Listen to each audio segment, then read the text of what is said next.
Thanks once again for joining us as we wrap up Chapter 20, this time Part 3.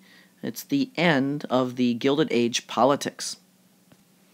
As you might recall, the issue of the bimetallic debate kind of came to dominate politics, especially in the last decade of the 1800s.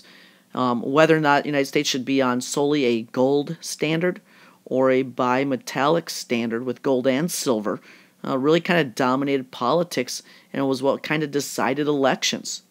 Now you might pause it here and ask yourself, what would be the benefit of being on solely the gold standard, and who might want that?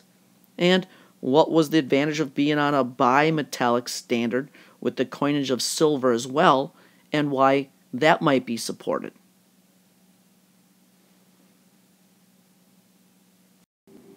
Now, we'll discuss some of those issues in class, but I'd like to turn our attention to the Panic of 1893. This was a period of true economic mayhem in the United States. What we see is that railroads and industries had overexpanded. They really had borrowed too much money, grew too quickly, and had outgrown their markets. And we see these business failures and banks closings. And by 1893, I should say in August of 1893, unemployment soars to 15% of the U.S. labor pool, and that climbs to 20% by 1894. Also in that year, there was over 1,400 strikes where over 500,000 workers walked off their jobs, kind of protesting the sagging economy and cut in wages and the lower standard of living that they were experiencing.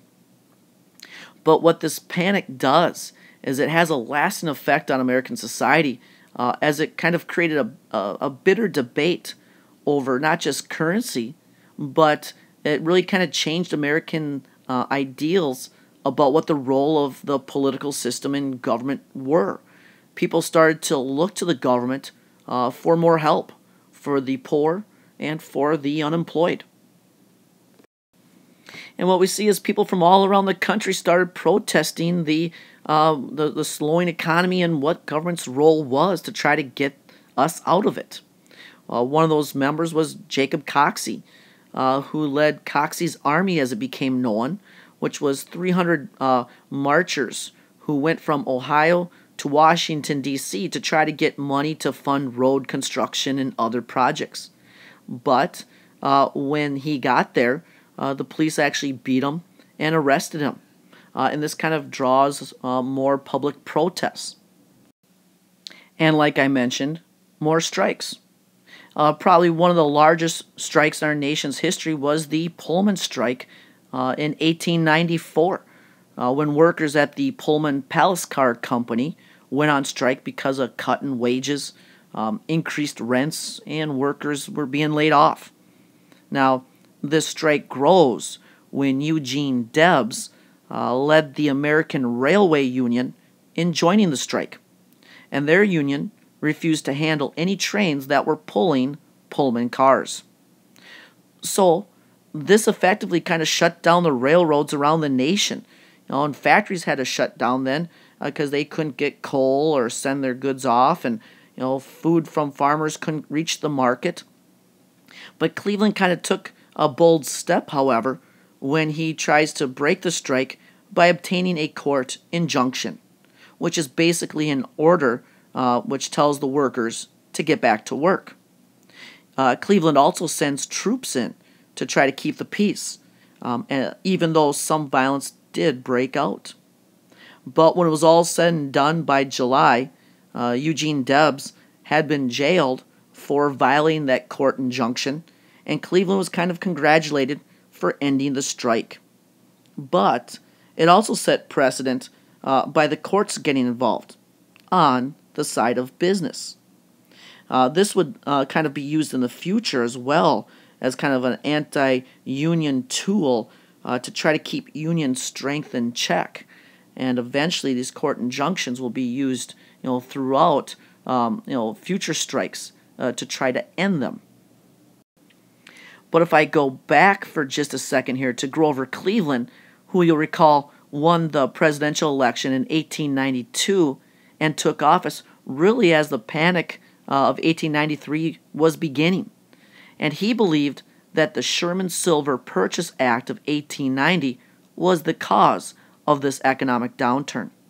So, therefore, he wanted to repeal it, and he does in 1893, but that was met with kind of more negative consequences for the country.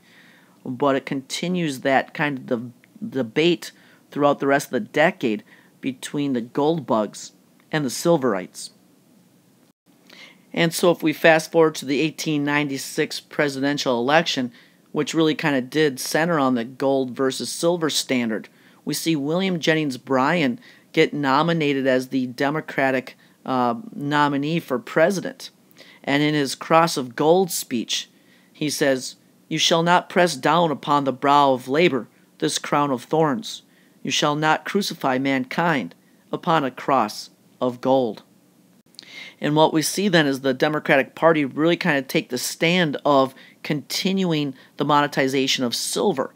And kind of the farmers from out west and south will kind of support this silverite push as they go up against the Republican candidate William McKinley. And as you can see the results, we have the Republicans and William McKinley winning this election against William Jennings Bryan. And he won it with the majority of just northern votes, and California and Oregon. And after concluding the Spanish-American War, which is something we'll take a look at in our next chapter and future lessons, Congress passes the Gold Standard Act in 1900, which McKinley signs.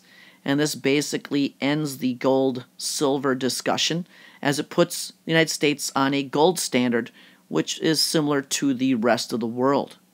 But that concludes our Gilded Age lessons, and we'll join in our next one as we take a look at American imperialism and the Spanish-American War.